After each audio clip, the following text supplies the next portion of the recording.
Magkano na nga po ba ngayon yung singilan pagdating po sa labor cost ng pagtatiles, ano? Marami pa rin po talaga sa atin yung mga nagtatanong o kumbaga naguguluhan pagdating po sa pagbibigay ng labor cost. Kasi nga po dito sa productivity rate ng isang tile setter at isang helper na nakalagay po dito sa Philippine Construction na productivity rate, nakasaad po dito na ang isang tile setter daw po at na may isang helper ay kayang makatapos ng 8 to 10 square meter per day. Sa experience ko, masasabi ko po na ito po, kaya po itong maabot ng isang tile setter at isang helper sa isang araw pagka po mga buo lang at yung size po is nasa 60 by 60. Magagawa nga po ito ng isang tile setter at isang helper na maka 8 to 10 square meter siya. Kumbaga meron ng binistay na buhangin, malapit lang yung kukuhanan ng semento, ng materyales. Kumbaga po dito naka-ready na yung mga materyales natin, yung tiles. Pero kapag po yung mga materyales natin, halimbawa po yung tiles o yung buhangin, semento, kumbaga wala pang binistay, so magbibistay pa.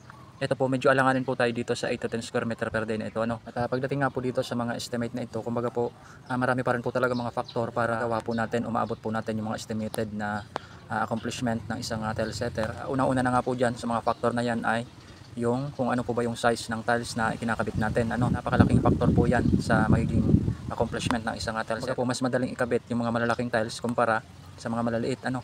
So yung mga malaliit na tiles po na tinutukoy natin, nandyan po yung mga 20 by 20, 30 by 30, ano po.